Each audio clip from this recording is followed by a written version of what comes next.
Gemini use করে যে সমস্ত বোনেরা বা দিদিরা প্রচুর ফটো ইন্টারনেটে অলরেডি আপলোড করে দিয়েছেন, আর করে দেওয়ার পরে যাদের মনে ভয় সৃষ্টি হয়েছে যে ইন্টারনেটে এআই দিয়ে ফটো তৈরি করাটা ঠিক হলো না, কারণ বিভিন্ন জায়গা থেকে বিভিন্ন রকম খবর আসছে, তো এই ভিডিওটা কিন্তু একদম তাদের জন্য যারা অলরেডি এআই দিয়ে ফটো বানিয়ে গুগল জেমিনাই দিয়ে ফটো বানিয়ে ইন্টারনেটে আপলোড করেছেন। সেই ফটো কিন্তু পার্মানেন্টলি গুগল জেমিনাই থেকে ডিলিট করা যায়।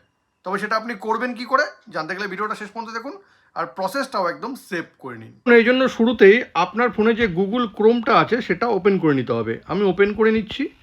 ওপেন করে নেওয়ার পর এখানে আপনি লিখে দিন গুগল জেমিনাই, এই যে লেখা আছে এখানে ক্লিক করে নিলাম। এই যে গুগল জেমিনাই চলে আসলো। এবার গুগল জেমিনাই আসার পরে এই যে উপরে আছে গুগল জেমিনাই, এখানে আমি ক্লিক করে নিলাম। ক্লিক করে নেওয়ার পর দেখুন গুগল জেমিনাইয়ের যে পেজটা আছে সেটা ওপেন হলো। এই উপরে যে তিনটে লাইন আছে আপনাকে এখানে ক্লিক করতে হবে। এবার এখানে ক্লিক করে নেওয়ার পর এই যে নিচে দেখুন সেটিং অ্যান্ড হেল্প, একদম নিচে সেটিং অ্যান্ড হেল্প, আপনাকে এখানে ক্লিক করতে হবে। আমি এখানে ক্লিক করলাম। এবার এখানে ক্লিক করে নেওয়ার পর দেখুন উপরেই আছে অ্যাক্টিভিটি, এই অ্যাক্টিভিটিতে আপনাকে ক্লিক করতে হবে। এই ক্লিক করলাম। এবার ক্লিক করে নেওয়ার পর দেখুন গুগল জেমিনাই দিয়ে আপনি যে সমস্ত ফটো তৈরি করেছেন এই প্রত্যেকটা ফটো কিন্তু এখানে আছে। সব কটা কিন্তু ফটো গুগল জেমিনাই দিয়ে যে সমস্ত তৈরি হয়েছে সব কটা ফটো কিন্তু এখানে আছে। এবার আপনি এগুলোকে ডিলিট করবেন কি করে? ডিলিট করতে গেলে কিন্তু আপনি এই যে পাশে যে ক্রস চিহ্নগুলো আছে এই ক্রস চিহ্নগুলোকে ক্লিক করেও ডিলিট করতে পারেন, বা এই যে উপরে দেখুন ডিলিট আছে এখানে ক্লিক করতে পারেন।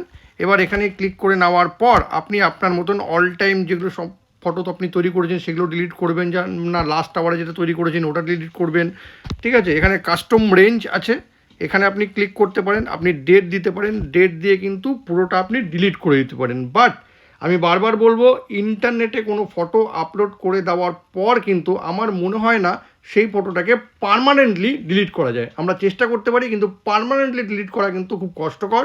সুতরাং ইন্টারনেটে কোনো ফটো আপলোড করার আগে কিন্তু আপনাকে সাবধান হতে হবে। এই ভিডিওটা যদি আপনাদের কোনো কাজে লেগে থাকে তবে কিন্তু এটাকে অবশ্যই শেয়ার করবেন, আর এরকম নতুন নতুন ইনফরমেটিভ ভিডিও পেতে প্লিজ সাবস্ক্রাইব আমার চ্যানেল সাবজেক্ট সম্রাটকে। Thank you.